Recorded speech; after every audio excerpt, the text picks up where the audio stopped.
Details of all our services are at bbcworldservice.com. BBC Bangla এখন রাত 10:30। একটু পরেই শুনবেন সর্বশেষ বিশ্ব সংবাদ। আপনারা বিবিসি শুনছেন ঢাকায় FM 100, সিলেটে 88.8, রংপুরে 88.8। আপনারা যেখানে আছেন বিবিসি আপনার সাথেই আছে।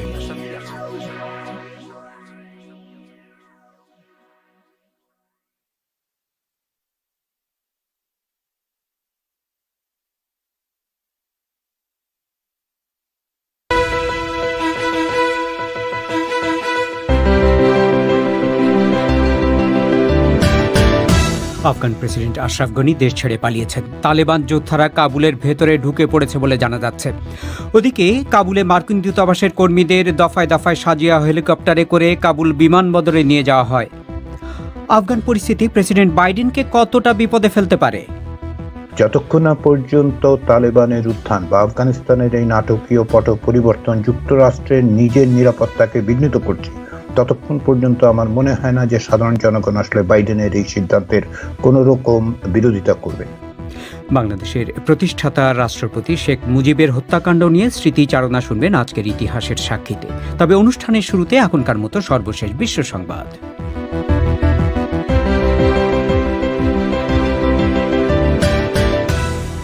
বিবিসি বাংলা বিশ্ব সংবাদ পড়ছি পুলক গুপ্ত। তালেবান আফগানিস্তানের রাজধানী কাবুলে ঢোকার পর প্রেসিডেন্ট আশরাফ গানি দেশ ছেড়ে চলে গেছেন বলে খবর পাওয়া গেছে। তিনি কোথায় গেছেন তা এখনও পরিষ্কার না হলেও কিছু খবরে বলা হচ্ছে তিনি প্রতিবেশী তাজিকিস্তানে চলে গেছেন।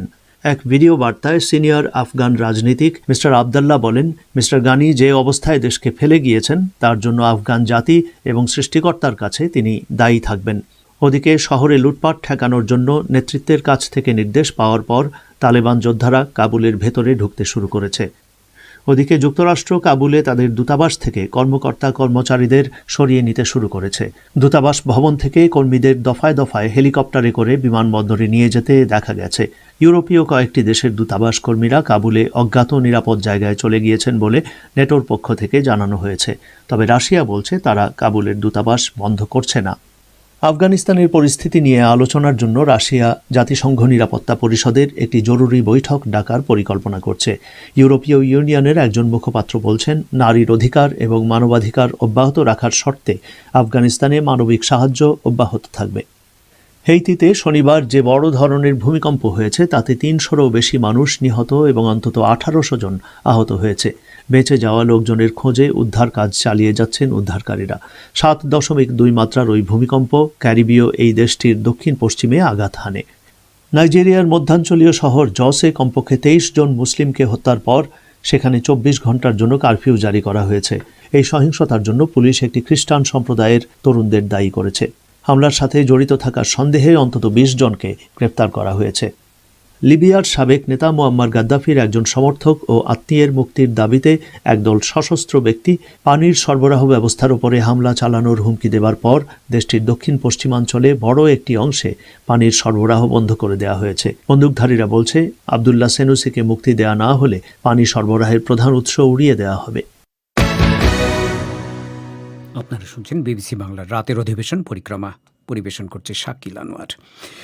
একটু আগে খবরে শুনছিলেন যে তালেবান আফগানিস্তানের রাজধানী কাবুলে ঢোকার পর প্রেসিডেন্ট আশরাফ গানি দেশ ছেড়ে চলে গেছেন বলে খবর পাওয়া যাচ্ছে।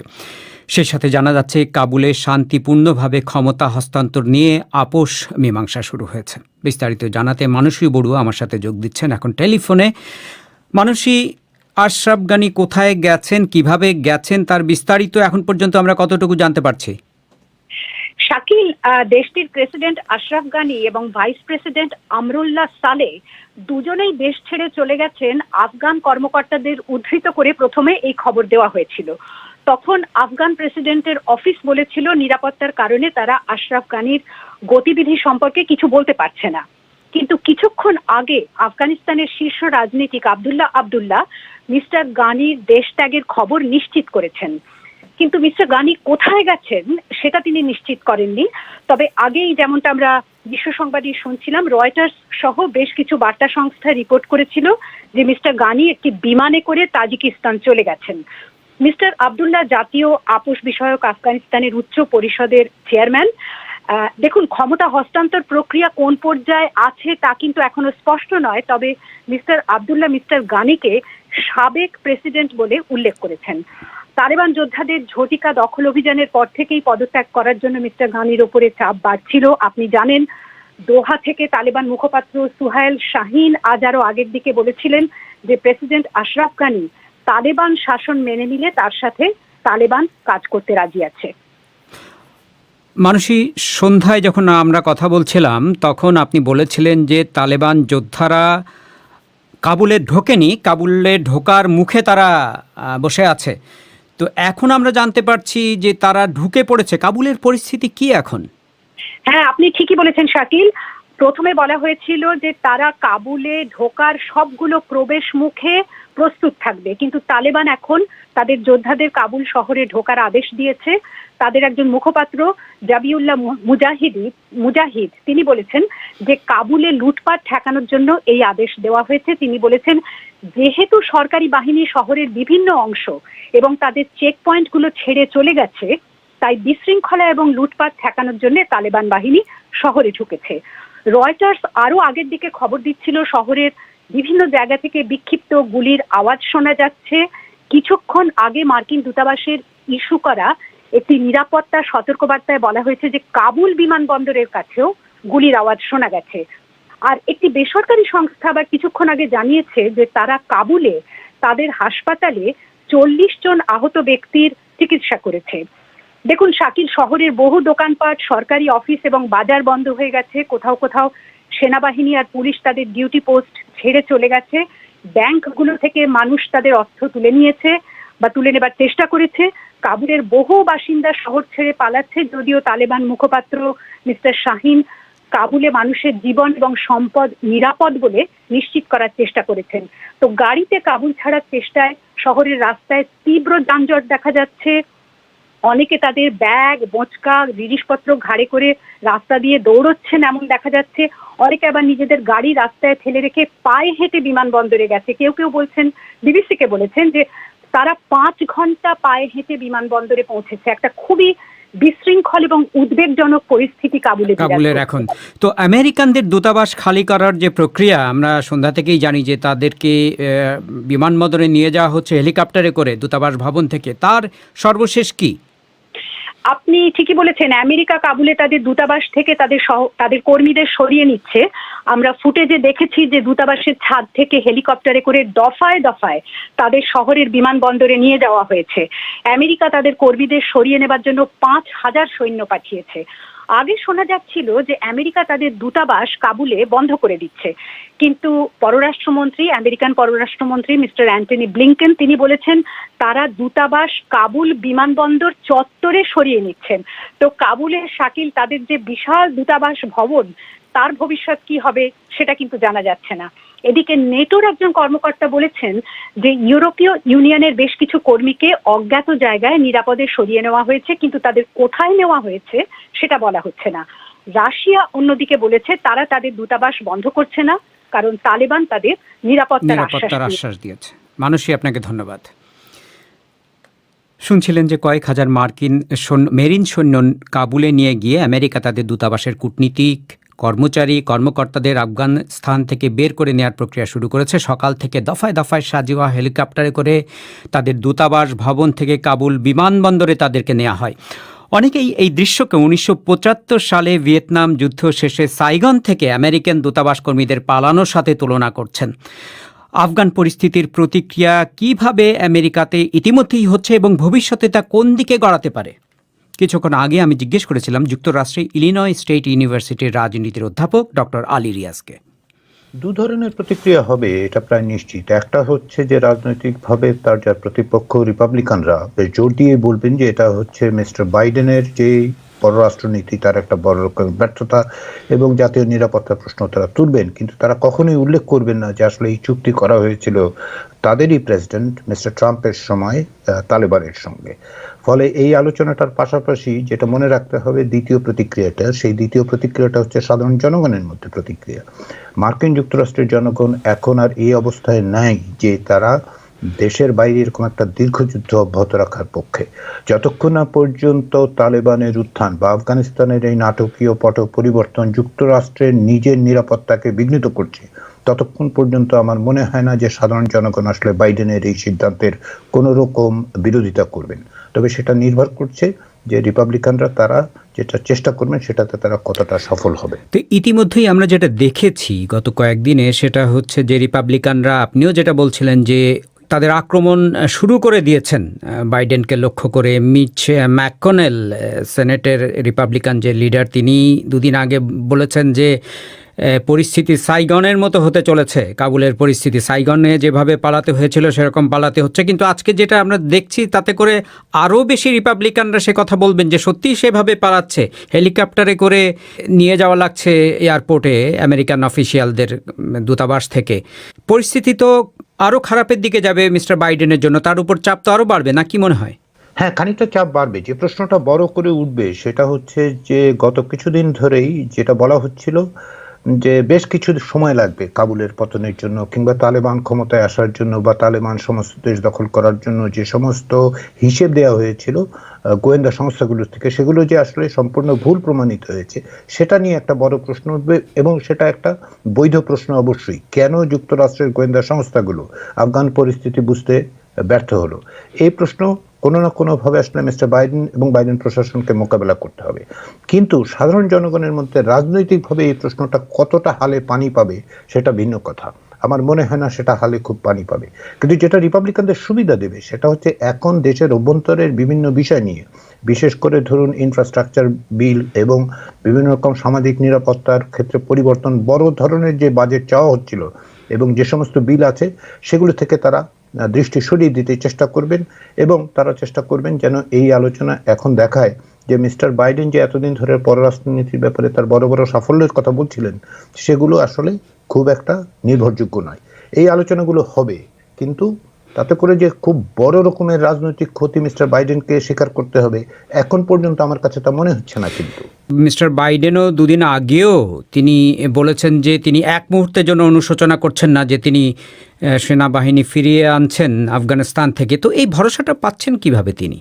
যুক্তরাষ্ট্রের মানুষ এটা প্রায় সাধারণভাবেই স্বীকার করে নিয়েছেন যে আসলে আফগানিস্তানে যুক্তরাষ্ট্রের বিজয়ের কোনো রকম সম্ভাবনা নেই, এবং যতদিনই থাকুক অর্থের ব্যয়, শ্রম, ঘাম এবং মানুষের অপরিণীয় দুর্দশা ছাড়া আর কিছুই হবে না।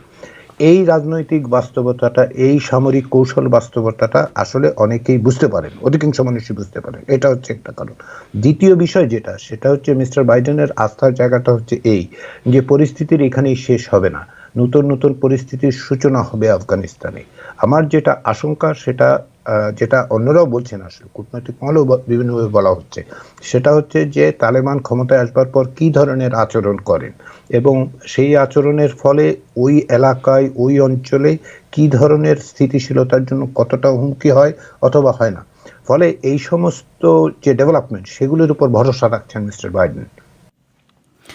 ডক্টর আলী রিয়াজ বলছিলেন ইলিনয় থেকে। বাংলাদেশের নোয়াখালীর ভাষাঞ্চরের আশ্রয় শিবির ছেড়ে পালিয়ে যাওয়ার চেষ্টার সময় ট্রলার ডুবিতে শেষ খবর পাওয়া পর্যন্ত 1 জন রোহিঙ্গার মৃতদেহ উদ্ধার করা হয়েছে। 24 জন এখনও নিখোঁজ রয়েছেন। শুক্রবার মাঝরাতে 40 জন রোহিঙ্গা শরণার্থী সহ ওই ট্রলারটি ডুবে যায়। এর মধ্যে শনি এবং রোববার মিলে এ পর্যন্ত 15 জনকে জীবিত উদ্ধার করা হয়েছে। কয়েক দফায় 19,000-এর মতো রোহিঙ্গাকে ভাষাঞ্চরে নিয়ে সেখানে আশ্রয় দেওয়া হয়। স্থানান্তরিত হওয়ার কিছু দিনের মধ্যেই সেখান থেকে পালাতে শুরু করে রোহিঙ্গারা। কেন জীবনের ঝুঁকি নিয়ে ভাষাঞ্চর ছেড়ে রোহিঙ্গারা পালানোর চেষ্টা করছে, খোঁজ নিয়েছেন সাইয়েদা আক্তার। কোস্টগার্ড কর্তৃপক্ষ জানিয়েছে শুক্রবার রাতে ট্রলারটি ডুবে গেলে শনিবার সকাল থেকে উদ্ধার অভিযান শুরু হয়। এর মধ্যে ডুবে যাওয়া ট্রলারের 15 জন যাত্রীকে স্থানীয় বিভিন্ন মাছ ধরা ট্রলার উদ্ধার করেছে। এর মধ্যে রোববার দুপুরের দিকে একজনের মৃতদেহ পাওয়া গেছে বলে জানিয়েছে কর্তৃপক্ষ। বাকিরা এখনও নিখোঁজ রয়েছে। কোস্টগার্ড পূর্ব অঞ্চলের commander lieutenant colonel Habibur Rahman বিবিসিকে বলেছেন, একটি মাছ ধরা ট্রলারে করে এই রোহিঙ্গা দলটি ভাষাঞ্চর থেকে পালানোর সময় আনুমানিক 10 কিলোমিটার দূরে যাওয়ার পর খারাপ আবহাওয়ার কারণে ট্রলারটি ডুবে যায়।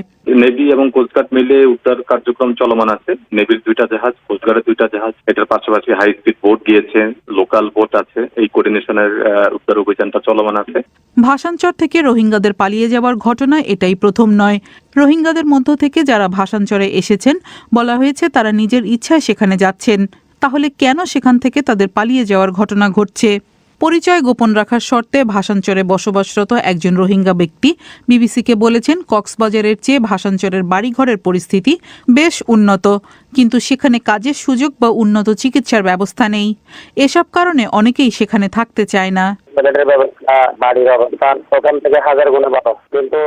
টয়লেটের অবস্থা, বাড়ির অবস্থা কক্সবাজারের থেকে 1000 গুণ ভালো, কিন্তু এখানে কিছু কিছু দিক দিয়ে কষ্ট হচ্ছে। যেমন চিকিৎসা খাতটা একটু দুর্বল আছে। এছাড়া মানুষের চলাচল, যাতায়াতে কষ্ট, আত্মীয় স্বজনকে দেখতে যাওয়া যায় না, ইনকামের কোনো সোর্স নেই, রেশন দিয়ে সবার প্রয়োজন পূরণ হচ্ছে না, মাছ মাংস ফল কেনার টাকা নেই, কর্মসংস্থান নেই, বেকারত্ব এটাই বড় কারণ। ডিসেম্বরে প্রথম দফায় 1,500-এর কিছু বেশি রোহিঙ্গাকে ভাসানচরে স্থানান্তরিত করা হয়েছিল। এরপর কয়েক দফায় 19,000-এর মতো রোহিঙ্গাকে সেখানে স্থানান্তর করা হয়। স্থানান্তরিত হবার কিছুদিনের মধ্যেই সেখান থেকে রোহিঙ্গারা পালাতে শুরু করলেও এখনো পর্যন্ত ঠিক কত সংখ্যক রোহিঙ্গা সেখান থেকে পালিয়ে গেছেন এ সম্পর্কে সুনির্দিষ্ট তথ্য নেই। তবে পুলিশ বলছে এ পর্যন্ত 200-র বেশি রোহিঙ্গা পালিয়ে যাবার পর আইনশৃঙ্খলা বাহিনীর মাধ্যমে ফেরত এসেছেন। কিন্তু প্রশ্ন জাগে কিভাবে তারা সেখান থেকে বেরিয়ে যেতে পারছে। নোয়াখালী জেলার পুলিশ সুপার মোহাম্মদ আলমগীর হোসেন বিবিসিকে বলেছেন, ভাসানচরে রোহিঙ্গাদের গতিবিধি নজরদারির ব্যবস্থায় দুর্বলতা থাকার কারণেই তারা বেরিয়ে যেতে পারছে।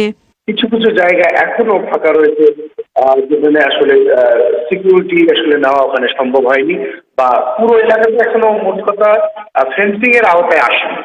তবে রোহিঙ্গারা যেন পালাতে না পারে, পালিয়ে যাওয়ার বিষয়টি কিভাবে ঠেকানো যায় তা নিয়ে চিন্তা ভাবনা চলছে বলেও জানিয়েছেন পুলিশ সুপার মিস্টার হোসেন। বিষয়টি নিয়ে ভাসানচরে রোহিঙ্গাদের আবাসন প্রকল্পের পরিচালক এবং শরণার্থী ত্রাণ ও প্রত্যাবাসন কমিশনারের সাথে কথা বলার চেষ্টা করে তাদের বক্তব্য পাওয়া সম্ভব হয়নি। সাইয়েদ আক্তার। আপনাদের জানিয়ে রাখি, আগামীকাল সোমবার পরিক্রমার ফোন ইনে শিশু রোগ এবং নবজাতকের বিভিন্ন সমস্যা নিয়ে আপনাদের প্রশ্নের উত্তর দেবেন ঢাকা শিশু হাসপাতালের সাবেক পরিচালক অধ্যাপক মঞ্জুর হোসেন। তাকে প্রশ্ন করতে চাইলে 01-714-115578 এই নম্বরে SMS করে আপনার নাম ঠিকানা জানিয়ে দিন। অনুষ্ঠানের আগে আমরাই আপনার সাথে যোগাযোগ করব। আপনারা শুনছেন বিবিসি বাংলার রাতের অধিবেশন। এবারে ইতিহাসের সাক্ষী বাংলাদেশের প্রতিষ্ঠাতা রাষ্ট্রপতি শেখ মুজিবুর রহমানের হত্যাকাণ্ড নিয়ে একটি স্মৃতিচারণা। অন্যান্য দিনের মতোই রাষ্ট্রপতি শেখ মুজিবুর রহমান 1975 সালের 14ই আগস্ট রাত 8:30 নাগাদ তার ধানমন্ডির 32 নম্বরের বাড়িতে ফেরেন। খাওয়া দাওয়া সেরে রাত 12টার মধ্যেই সে বাড়ির সবাই ঘুমিয়ে পড়েন। সে বাড়ির নিচের একটি কক্ষে তখন কর্মরত ছিলেন মুহিতুল ইসলাম। রাত 3টা নাগাদ তিনিও ঘুমিয়ে পড়েন। এর কিছুক্ষণ পরেই সে বাড়ির টেলিফোনে দায়িত্বে থাকা ব্যক্তি মিস্টার ইসলামকে ঘুম থেকে ডেকে তোলেন, কারণ রাষ্ট্রপতি তার সঙ্গে কথা বলতে চেয়েছেন। মিস্টার ইসলাম বলছিলেন, তখন ঠিক কী পরিস্থিতি ছিল সেখানে। বঙ্গবন্ধু আমাকে বললেন যে শেরনিয়াজ সাহেবের বাসায় আক্রমণ করছে, তুই জলদি পুলিশকে লাগা। ওই অবস্থায় আমি টেলিফোনের চেষ্টা করছিলাম। হঠাৎ করে তারপরে বঙ্গবন্ধু উপর থেকে নিচে নেমে এলেন। উনিও গেঞ্জি গায়ে, লুঙ্গি পরা। তখন উনি আমাকে বললেন যে আমার কাছে দে। আমার হাত থেকে উনি রিসিভারটা নিলেন, নিয়ে বললেন যে হ্যালো, আমি প্রেসিডেন্ট শেখ মুজিব বলছি। উনি এই কথাটা বলার সাথে সাথে মানে বৃষ্টির মতো গুলি আসা শুরু হলো। উনি গাড়ি বান্ধা এসে দাঁড়িয়ে বলে, পুলিশ সেন্টারে, আর্মি সেন্টারে এত গুলি চলছে, তোমরা কি করো? আমিও ওনার পিছু এসে দাঁড়ালাম। উনি এই কথাটা বলেই উপরে উঠে চলে গেলেন। এই গোলাগুলির সময় রাষ্ট্রপতি সহ তার বাড়ির কেউই বুঝতে পারেননি আসলে কি হতে যাচ্ছে। মুহিতুল ইসলাম বলছিলেন, শেখ মুজিবুর রহমানের ছেলে শেখ কামালকে যখন বাড়ির নিচতলায় হত্যা করা হয় তখন তিনি ঘটনা আঁচ করতে পারছিলেন। ধানমন্ডির 32 নম্বরের সেই বাড়িতে সশস্ত্র সেনাদল প্রথমেই হত্যা করে শেখ কামালকে, যেমনটা বলছিলেন মুহিতুল ইসলাম। এরপরে কামাল ভাই নেমে এলেন। কামাল ভাই এসে ওই একই কথা যে পুলিশ সেন্টারে, আর্মি সেন্টারে ভাই এত গুলি চলছে, আপনারা নির্বিকার হয়ে তাকিয়ে আছেন। এই কথা বলার সাথে সাথে 5-6 জন আর্মি, কেউ কালো পোশাকধারী, কেউ খাকি পোশাকধারী, ওনার সামনে এসে বললে হ্যান্ডস আপ। তখন কামাল ভাই বলছে, ভাই আমি প্রেসিডেন্ট শেখ মুজিবের ছেলে শেখ কামাল। বললাম যে ভাই উনি প্রেসিডেন্ট শেখ মুজিবের ছেলে শেখ কামাল। এই সরে বাচ্চা তুইও সোজা হয়ে বলে ব্রাশ ফায়ার। কামাল ভাই তো বুক ঝাঁঝরা হয়ে বুক থুবড়ে পড়ে গেলেন আমার পায়ের পরে। ওনার বুক ফুড়ে একটা গুলি এসে লাগে আমার। এরপরে তো বেপরোয়া গুলি করতে করতে ওরা উপরে উঠে গেল। রাষ্ট্রপতির বাড়িতে যখন আক্রমণ হয় তখন কোনো ধরনের প্রতিরোধ ছাড়াই হত্যাকারীরা পুরো বাড়ির নিয়ন্ত্রণ নেয়। মহিতুল ইসলাম বলছিলেন, একজন রাষ্ট্রপতির বাড়িতে যে ধরনের নিরাপত্তা থাকার দরকার ছিল সেটি ধানমন্ডির ৩২ নম্বরের বাড়িতে ছিল না। তাছাড়া রাষ্ট্রপতির বাড়িতে আক্রমণের পরও কোনো তরফ থেকে কোনো ধরনের সহায়তা আসেনি। মিস্টার ইসলাম বলেন, শেখ কামালকে হত্যার পর হত্যাকারীরা রাষ্ট্রপতি শেখ মুজিবুর রহমানকে খোঁজার জন্য বাড়ির উপরে যায় এবং শুরু হয় নির্বিচার হত্যাকাণ্ড। এলো পাতাড়ি ফায়ার, চারিদিকে শুধু গুলির শব্দ। এরপরে উপরে তো মানে তাণ্ডব লীলা চলছে, মৃত্যু যন্ত্রণা, চারিদিকে একটা বিভৎস শব্দ অবস্থা। ঠিক সেই মুহূর্তে উপর থেকে চিৎকার শুরু করলো যে পাইছি পাইছি। এরপরে বঙ্গবন্ধুর একটা কণ্ঠ শুনলাম, তোরা আমাকে কোথায় নিয়ে যেতে চাস। এরপরে ব্রাশ ফায়ার, বঙ্গবন্ধুর কণ্ঠ আমরা আর শুনতে পাইনি। ধানমন্ডির ওই বাড়িটিতে সর্বশেষ হত্যা করা হয় রাষ্ট্রপতি শেখ মুজিবুর রহমানের ছেলে শেখ রাসেলকে। তখন তার বয়স মাত্র 10 বছর। এই হত্যাকাণ্ডটিও হয় মহিতুল ইসলামের সামনেই। রাসেল যখন দেখলো যে আমি লাইনে দাঁড়িয়ে আছি, দৌড়ে এসে আমাকে ঝাপটায় ধরে। আমাকে বলে, ভাইয়া আমাকে মারবে না তো? ছোট্ট শিশু রাসেলের সেদিনকার সেই যে কণ্ঠটি ছিল, মানে কি ভাষায় বলবো, তার সেই কণ্ঠটা ছিল। ওর সেই কণ্ঠ শুনে আমার চোখ ফেটে পানি এসেছিল। এক ঘাতক এসে আমাকে রাইফেলের বাট দিয়ে ভীষণ মারলো। আমাকে মার দেখে রাসেল আমাকে ছেড়ে দিল। এরপরে সেই ঘাতক যে আমাকে মারলো সে রাসেলকে আমার কাছ থেকে নিয়ে গেটে যে পুলিশ বাঙ্কা ছিল, পুলিশ বাঙ্কা দিয়ে দাঁড় করায়। তারপরে ও কান্নাকাটি করছিল যে আমি মায়ের কাছে যাব, মায়ের কাছে যাব। এক ঘাতক এসে ওকে বলল, চল তোর মায়ের কাছে দিয়ে আসি। বিশ্বাস করতে পারিনি ঘাতকরা এত নির্মম হবে, এই ছোট্ট শিশুটাকেও হত্যা করবে। আমার ধারণা ছিল। রাসেলকে ভিতরে নিয়ে গেল, তারপরে ব্রাশ ফায়ার। যেমন একটা সময় এক ঘাতক আর এক ঘাতককে বলছে, সম্ভবত মানে পরবর্তীতে যেটা বোঝাচ্ছি সেটা ফারুক ডালিমকে বলছে, অল আর ফিনিশ। সপরিবারে শেখ মুজিবুর রহমানকে হত্যাকাণ্ডের সাথে জড়িত ছিল সেনাবাহিনীর একটি অংশ। হত্যাকাণ্ডের পরবর্তী ঘটনা প্রবাহ দিনজুড়েই ছিল সেনাবাহিনীতে। সে সময় ঢাকা সেনানিবাসে লেফটেন্যান্ট কর্নেল ছিলেন বর্তমানে অবসরপ্রাপ্ত মেজর জেনারেল আমিন আহমেদ চৌধুরী বীর বিক্রম। তিনি বলছিলেন, ভোর 5টার দিকে অভ্যুত্থানের সাথে জড়িত একজন মেজর রশিদের নেতৃত্বে একদল সেনা তার বাড়ি ঘিরে ফেলে। জেনারেল চৌধুরীও তখনও জানতেন না যে সপরিবারে রাষ্ট্রপতি শেখ মুজিবুর রহমানকে হত্যা করা হয়েছে। অভ্যুত্থানকারীদের সেই দলটি জেনারেল চৌধুরী এবং তৎকালীন কর্নেল সাফায়াত জামিল সহ তাদের নিয়ে যায় তখনকার উপসেনা প্রধান মেজর জেনারেল জিয়াউর রহমানের বাড়িতে। আমরা যখন ঢুকছি তখন রেডিও থেকে অ্যানাউন্সমেন্ট হচ্ছে বঙ্গবন্ধুকে হত্যা করা হয়েছে। ডিসিএস এর বাসার ভিতরে আমরা যখন ঢুকলাম, সাফায়াত জামিল একটু আগিয়ে গেলেন, আমরা একটু পিছিয়ে আসি। জেনারেল জিয়া একদিকে শেভ করছেন, একদিকে শেভ করে নাই, স্লিপিং স্যুটে দৌড়ে আসলেন। সাফাতকে জিজ্ঞাসা করলেন যে সাফাত কি হয়েছে। সাফাত বললেন যে অ্যাপারেন্টলি 2 ব্যাটালিয়ন স্টেজে কু, বাইরে কি হয়েছে এখনো আমরা কিছু জানি না। রেডিওতে অ্যানাউন্সমেন্ট শুনতেছি প্রেসিডেন্ট মারা গেছেন। তখন জেনারেল জিয়া বললেন, so what, let vice president take over, we have nothing to do with politics. General Chowdhury বলছিলেন, সেনানিবাসের 2 ব্যাটালিয়ন এই অভ্যুত্থানের সাথে জড়িত থাকলেও পুরো সেনাবাহিনী এর পক্ষে ছিল না। তিনি বলেন, ঢাকা সেনানিবাসে যখন এই অভ্যুত্থানের খবর ছড়াতে শুরু করেছে তখন অনেক দেরি হয়ে গেছে। এ ঘটনার খবর কোনোভাবে কেন আগে জানতে পারেনি এবং কেন রাষ্ট্রপতিকে রক্ষার জন্য সেনাবাহিনীর অন্য কোনো ইউনিট এগিয়ে আসেনি, সেটি আজও এক বিরাট প্রশ্ন রয়েছে। জেনারেল চৌধুরীর বিশ্লেষণ এরকম, তাৎক্ষণিক প্রেসিডেন্টকে বাঁচাবার যে একটা প্রচেষ্টা করা, সেটা আমরা পারিনি। সেটা কমান্ড ফেলিওর আমাদের। এটার কারণ বহু হইতে পারে, কিন্তু ফেলিওরটা তো প্রমাণিত, এতে কোনো সন্দেহ নেই। এখন রাত্রের, আপনি চিন্তা করেন, রাত্রে তখন 4টা বাজে যখন প্রথম ক্যান্টনমেন্টে অ্যালার্ট শুরু হইল। 4:30টার আগ পর্যন্ত অ্যাকচুয়ালি কেউ কারোর জানেই না যে কি হচ্ছে ঘটনাটা। এখন তারপরে উঠে এবার চিন্তা করছে কে এটার পক্ষে আর কে এটার বিপক্ষে, এটা জানতে জানতে 5:30, তখন তো ঘটনা শেষ, বুঝছেন।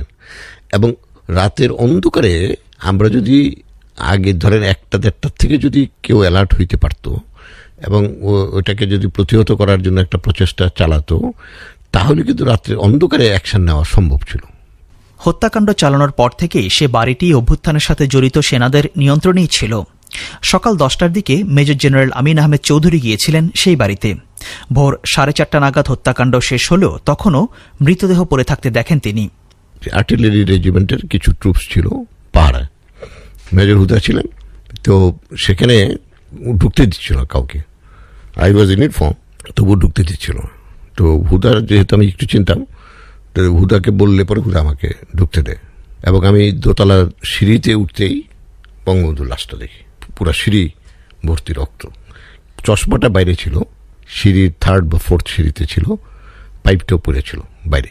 এবং ওইখান থেকে যখন আমি উপরে যেতে চাইলাম, তখন আমার সুবেদার মেজর বললো যে যায় না স্যার, খুব বিশ্রী অবস্থা। তো দূরের থেকে দুয়ারের ভিতরে বেগম মুজিব পড়ে আছেন, এর বাইরে আর কোনো লাশ আমি দেখতে যাইনি। যখন বঙ্গবন্ধুর ডেড বডিটা দেখা যায়, তখন কিন্তু ব্যক্তিগতভাবে আমি খুব আশ্চর্য হলাম যে যেই লোকটার মানে অঙ্গুলি হিলানে 75 মিলিয়ন পিপুল উঠছে বসছে, সেই লোকটাকে এইভাবে তার সৃষ্টি একটা আর্মি মেরে ফেললো। এটা কি করে সম্ভব? মানে এটার ক্যালকুলেশনটাই মেলানো খুব কঠিন ছিল। পাকিস্তানের কাছে মারা যায়নি, মারা গেলেও শেষ পর্যন্ত বাঙালির কাছে। এই অভ্যুত্থানের পর সেনাবাহিনীর পাশাপাশি যেদিকে অনেকেই তাকিয়েছিলেন সেটি হল তৎকালীন রক্ষী বাহিনী নামে বিশেষ বাহিনীর প্রতিক্রিয়া কি হয় সেদিকে। সেনাবাহিনীর সাথে রক্ষী বাহিনীর কোনো সংঘাত তৈরি হয় কিনা সেটি নিয়েও অনেকে উদ্বিগ্ন ছিলেন, কিন্তু শেষ পর্যন্ত সে ধরনের কিছু ঘটেনি। জেনারেল চৌধুরী বলছিলেন, এ হত্যাকাণ্ডের খবর ছড়িয়ে পড়ার পর রক্ষী বাহিনী ছিল আতঙ্কিত।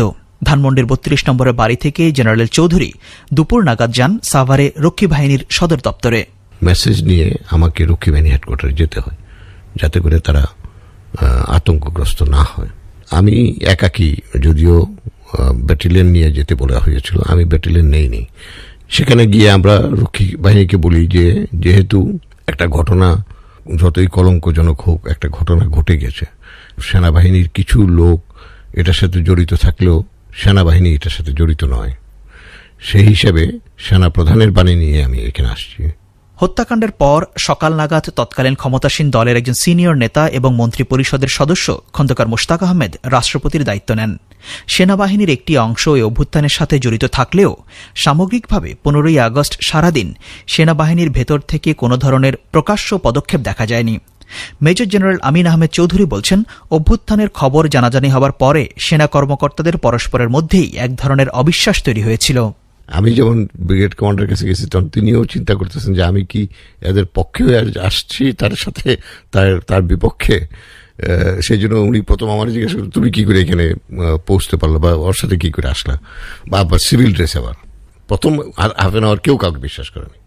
এটাই সময়টা নষ্ট হয়েছে, কেউ কাউকে বিশ্বাস করেনি। কারণ অন্ধকারের ভিতরে 2 ব্যাটালিয়ন কু করতেছে, কেউ বিশ্বাসই করেনি যে এটা কি করে সম্ভব হবে। ওটার থেকে শক অ্যাবজর্ব থেকে আমরা বাইরে আসতে পারিনি। এক, দ্বিতীয়, যখন সকাল হয়ে গেছে তখন দেখা যাচ্ছে যে কোনো পলিটিক্যাল ডিরেকশন আসতেছে না, যে আমরা তখন কার দিকে, কারণ বঙ্গবন্ধু মারা গেছে, এখন আমরা কি করব, কার পিছে দাঁড়াবো। যারা যাচ্ছেন তারা তো অলরেডি খন্দকার মোশতাককে পিক আপ করে তাকে বসাই দিয়েছে। এখন আমরা একে ডিসলস করব বা এদের বিরুদ্ধে যাব, গেলে পুরোপুরি যুদ্ধ করতে হবে, কারণ ওরা অলরেডি ট্যাঙ্ক টুঙ্ক বাইর করে বঙ্গভবনে তারা বসে গেছে, ফার্ম গেটের সামনে বসে গেছে, জাহাঙ্গীর গেটের ভিতরে অলরেডি মুভ করছে। তো এই জন্য, এবং এটা অ্যাসেস করতে হচ্ছে যে আমরা কি পারবো, আমি ইনফেন্ট্রি কতজন আছে, এইগুলি তো সব জানতে হবে যে আমার কাছে কত এমুনিশন আছে। এতে গিয়া গোলমাল হয়ে গেল। এইটা হলো কনফিউশনটা খুব বেশি ছিল।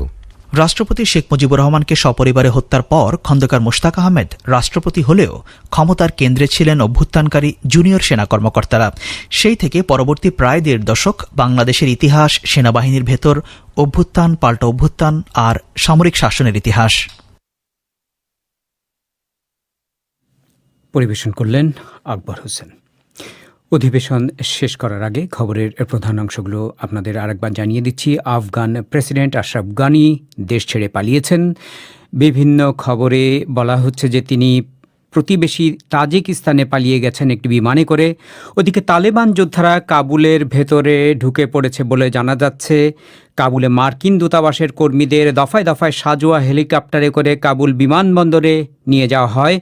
বিভিন্ন খবরে বলা হচ্ছে যে কাবুল বিমানবন্দর এলাকায় গোলাগুলির শব্দ পাওয়া গেছে।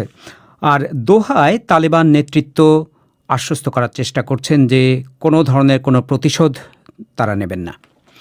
এরই সাথে শেষ করছি আজকের পরিক্রমা। আমাদের পরবর্তী অধিবেশন আগামীকাল বাংলাদেশের সন্ধ্যে 7:30টায়, ভারতের সন্ধ্যে 7টায় শুনবেন আশা করি। আমি শাকিল আনোয়ার আজকের মতো এখানেই বিদায় চাইছি।